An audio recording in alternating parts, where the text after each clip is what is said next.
Halo sahabat, jumpa lagi di Afi Insight dengan saya Mona. Kali ini kita akan bahas topik tentang cemburu alias jealous. Oke, kita akan bahas seperti biasa, kita akan bagi ke dalam 4 bagian. Apa sih itu cemburu, lalu ciri-cirinya itu apa? Lalu kenapa sih orang bisa cemburu?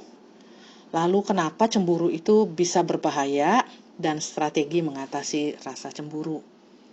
Nah, sahabat, ada seorang bijak namanya Saint Augustine. Saint Augustine itu mengatakan siap orang yang cemburu itu tidak berada dalam cinta. Jadi kalau selama ini orang selalu mengaitkan bahwa kalau dia cemburu, pasangan kita cemburu, itu berarti tandanya dia cinta sama kita. Tapi sebetulnya Saint Augustine mengingatkan, hey, tidak begitu gitu ya. Bahwa justru orang yang cemburu itu pada saat itu dia tidak sedang dalam cinta. Ya, maksudnya tidak mencintai sesungguhnya, tetapi mungkin lebih kepada menuntut gitu ya. Nah, nanti kita akan lihat kenapa kok sampai dikatakan bahwa justru yang cemburuan itu bukan tanda cinta loh gitu ya. Nah, ini refleksi yang bagus banget nih buat kita, terutama sahabat yang udah punya pasangan, apalagi yang hobinya mungkin bikin hubungan itu panas terus, nggak pernah adem gitu ya dengan cemburu-cemburuan, baik bikin cemburu maupun merasa cemburu gitu ya.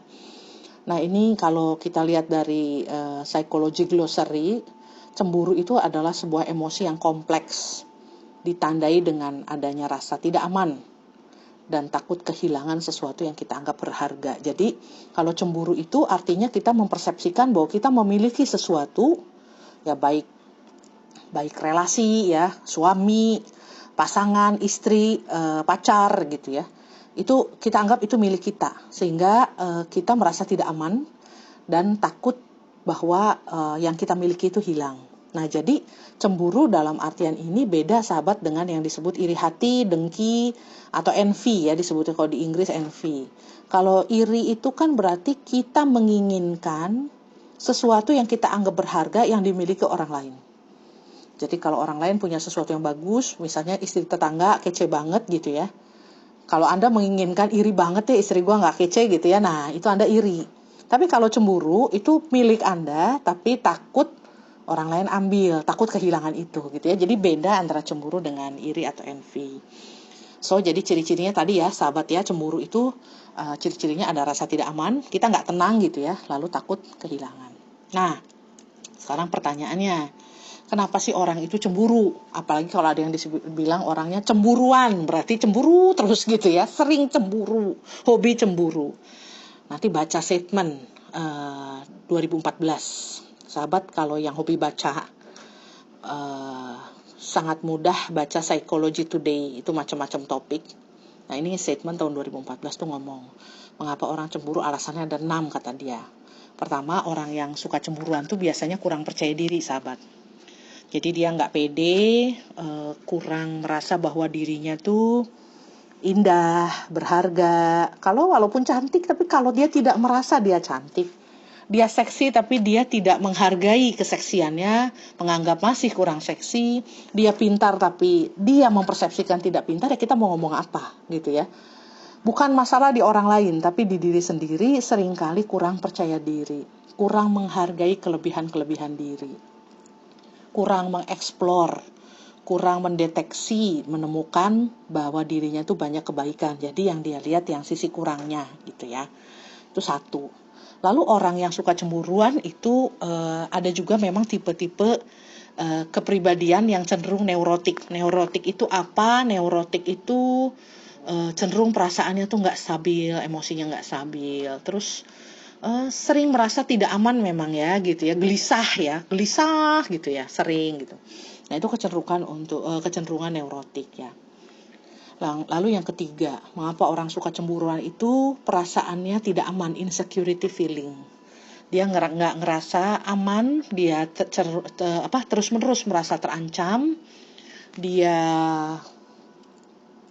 merasa ada yang ingin mencelakakan, mengambil sesuatu yang berharga. Intinya ada sesuatu yang dia itu ngerasa nggak aman terus, terancam. Jadi nggak pernah ngerasa safe gitu ya, lagi nggak ngerasa safe, perasaan tidak aman. Lalu mengapa orang cemburu? ketergantungan terhadap pasangan. Ya, banyak yang kalau misalnya kita sangat tergantung dengan pasangan kita, dalam hal apapun, dalam artian apapun, mungkin secara ekonomi, mungkin dalam pengambilan keputusan gitu ya, kurang seimbang lah gitu ya. Kita yang lebih tergantung pada satu orang. Nah, biasanya yang lebih tergantung pada orang lain, yang lainnya tidak terlalu tergantung, itu yang lebih tergantung, yang cemburu. Itu yang lebih cemburu ya, yang lebih mungkin untuk cemburu tuh yang tergantung, itu sangat tergantung. Apa-apa tergantung, minta pendapat ini, sayang bagusan baju ini atau ini, mendingan aku pakai bando ini atau ini, apapun sampai hal kecil misalnya tergantung ya, dia yang akan lebih mudah cemburu gitu, yang lebih mudah tergantung itu. Lalu Setman juga mengatakan mengapa orang cemburu itu kalau dia punya pola attachment style-nya itu anxious. Jadi dalam hubungan yang selama ini mungkin dia punya riwayat, mungkin dengan orang tua, dengan teman, dengan sahabat gitu ya, punya riwayat attachment style yang tidak aman juga, yang mencemaskan. Jadi apakah dia pernah ditinggal pergi oleh orang yang dicintai, pernah dibohongi, pernah dicintai tapi dengan syarat yang banyak gitu ya. Ini kadang-kadang bukan maksud orang tua ya sahabat, tapi kadang-kadang sebagai orang tua, sahabat yang sudah punya anak mungkin, kita mengatakan aku mencintaimu tapi jangan begini, jangan begitu. Aku sayang padamu tapi kamu harus begini, harus begitu. Itu adalah jenis jenis pendekatan yang akan lebih mudah menimbulkan anxious attachment style disebutnya. Jadi karena merasa tidak aman, dicintai sih katanya dicintai, tapi kok banyak syaratnya ya, jadi membingungkan lah gitu ya. Nah ini kalau kita keseringan kayak gitu, ya mungkin sekali kita sebagai pribadi saat punya pasangan ya jadi gampang cemburu. Karena kita juga mempersepsikan mungkin pasangan kita juga punya banyak syarat kalau dia mau mencintai kita gitu ya. Jadi kita cemas terus dong gitu, nggak ngerasa aman juga. Nah yang terakhir, mengapa orang cemburu itu saat dia merasa bahwa dia inadequate itu merasa tidak mampu, lu tuh kebagusan buat gue gitu ya, aku tuh kurang untuk kamu tuh jauh lebih oke, jadi saya itu merasa kurang terus gitu, kayaknya nggak becus lah, nggak jauh dari sempurna lah gitu ya, tidak pantas untuknya kah lah, makin kita merasa nggak pantas untuknya makin cemburu gitu ya, makin nyari-nyari. Tuh kan dia jangan-jangan lebih ngelirik ini, tuh kan bener kan karena aku kurang dia cari-cari gitu ya. Nah itu 6 alasan biasanya kenapa orang jealous ya. Bisa saja tidak 6-nya, bisa saja kita 1 atau 2. Tapi begitu juga pasangan kita ya, kita coba ngecek kita bahas ini supaya kita bisa ngecek diri kita maupun mungkin pasangan dan orang-orang di sekitar kita ya. Kalau misalnya kita ada ciri-ciri ini dan mungkin dalam hubungan kita ada cemburu-cemburuan yang bikin kita juga jadi gerah terus atau pasangan juga gerah terus ya, dan kalau dimasukin ke sinetron nggak habis-habis, sinetronnya nggak tamat-tamat ya oke lah, itu saatnya untuk refleksi ini. Nah pertanyaan selanjutnya, mengapa sih jealous itu berbahaya? Jadi kenapa kok kita perlu atasi ini, kenapa kok jangan dibiarkan begitu aja gitu? Yaitu alasannya 3 sih sahabat ya. Yang pertama memang yang membahayakan jealous-jealousan ini itu kepada relasi. Relasi yang penuh dengan cemburu-cemburuan ini itu relasi yang gak pernah istirahat, relasi yang melelahkan, relasi yang bikin capek lah gitu ya. Ya mungkin sahabat yang pernah ngerasain tahu lah. Baik Anda cemburu, baik dicemburuin, capek. Sama capeknya gitu ya. Anda cemburu juga itu semua pikiran buruk ada di dalam diri kita nggak pernah bisa tenang, kita kepoin terus gitu ya. Baik sosial medianya, baik sosial media orang yang kita curigain juga, yang mungkin mau ngerebut pasangan kita, aduh capek banget. Tapi dicemburuin juga capek loh, gak enak dicemburuin juga ya, jadi relasinya jadi nggak oke. Ya tinggal tunggu sampai kapan, sebatas mana kuatnya ya. Tapi ya kalau bisa dikurang-kurangin supaya relasinya lebih sehat, lebih healthy, jadi energi yang dimiliki dalam relasi itu dipakai untuk yang baik daripada habis buat cemburu gitu ya sahabat ya. Terus berbahaya juga kenapa? Karena seringkali rasa cemburu itu memicu tindakan yang unreasonable, yang tidak masuk akal ya. bisa kadang-kadang ini kalau udah sadar baru tahu, aduh malu banget ya gue gitu ngelabrak orang di depan umum, sampai jambak-jambakan. Ya mungkin sahabat juga pernah lihat ya di viral di YouTube lah, di mana lah gitu, ada aja yang ketangkep kalau lagi ngelabrak kah, atau lagi apalah, atau komen di sosial media orang kah, atau ngeluh di sosial media sendiri, yang intinya unreasonable banget deh. Yang intinya tuh kalau kita ngeliat malu-maluin banget ya, nggak masuk akal gitu. Melakukan itu tuh bukan membuat tambah baik, malah tambah buruk gitu ya. Jadi kalau kita lihat sesuatu yang reasonable itu kan kalau tujuannya apa, lalu kita melakukan apa untuk mencapai tujuan itu reasonable, masuk akal. Nah kalau ini kita melakukan hal yang akan justru kontraproduktif dengan tujuan kita. Jadi justru nggak mencapai tujuan itu, malah sebaliknya jadi tambah hancur. Bukan hanya muka sendiri yang malu gitu ya, mungkin relasi juga terancam, atau bahkan kita juga kalau melakukan tindakan yang violent, kekerasan ya siap-siap aja kalau di-sue gitu ya, atau dituntut orang gitu. Lalu yang ketiga, jealous itu berbahaya karena itu akan mengarahkan kepada rasa ketidakpuasan. Ketidakpuasan itu 1 kali, 2 kali, 3 kali, keulang lagi 1 kali, 2 kali, 3 kali, 4 kali, 7 kali, bertahun-tahun mungkin pasangan, pacaran kek, menikah kek, ya tapi diisi dengan tumpukan ketidakpuasan gitu ya. Ya sahabat bisa bayangkan ya seperti apa tuh ke depannya, seperti apa relasi tersebut. Nah itulah mengapa jealous itu berbahaya. So kita coba cari gimana sih strategi atasi jealous atau cemburu. Ya ini strategi atau tips yang sederhana sekali ya sahabat. Saya percaya Anda akan punya kebijaksanaan lebih untuk mendalami masing-masingnya dengan cara Anda sendiri. Saya hanya memberikan contoh-contoh aja. Yang pertama, pikiran buruk tuh jangan diikutin terus tapi ditantang. Contoh, dasar lelaki hidung belang, senangnya cewek muda misalnya gitu ya. Anda cemburu karena pasangan Anda itu dideketin sama cewek-cewek lebih muda, mungkin di kantor, mungkin kalau dia mengajar gitu ya, ketemunya emang cewek muda kok gitu ya.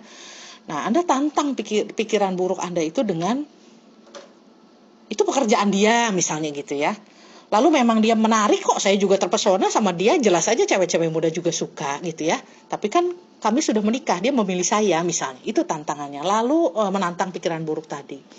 Lalu itu kan bukan maunya dia, itu kan cewek-cewek itu yang mau. Contoh ya, pokoknya ditantang pikiran buruk, jangan langsung oh iya gitu ya, tapi coba di challenge juga gitu.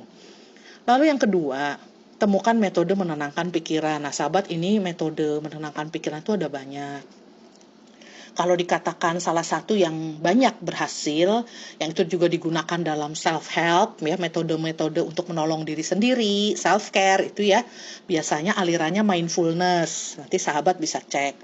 Mindfulness itu banyak sahabat ya, ada berfokus ke nafas, ada meditasi, ada apa ya, melakukan refleksi.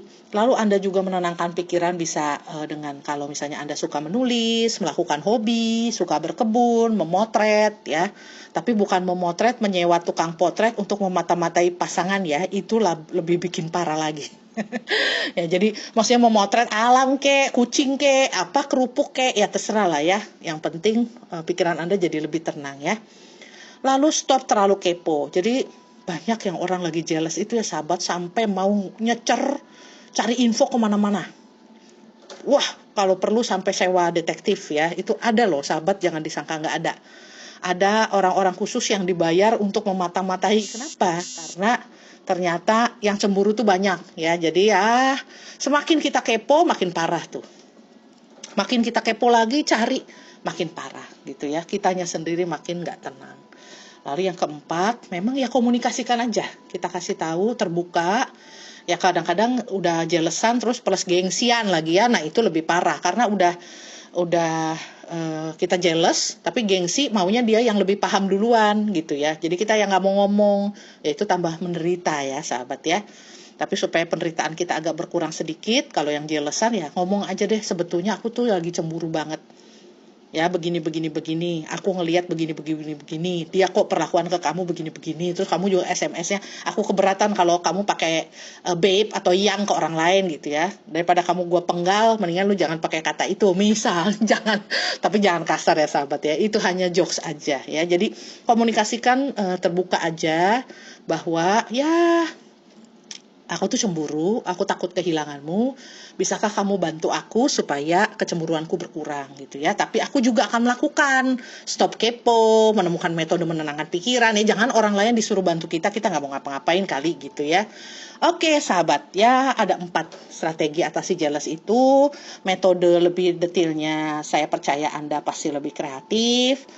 Selamat mencoba, semoga bisa jadi lebih sedikit menendukan ya sahabat. Intinya kita berjuang sama-sama untuk orang-orang yang suka cemburu, maupun kalau Anda dicemburuin, mungkin tips ini bisa untuk pasangan Anda, kita bisa bareng-bareng gitu dengerinnya ya.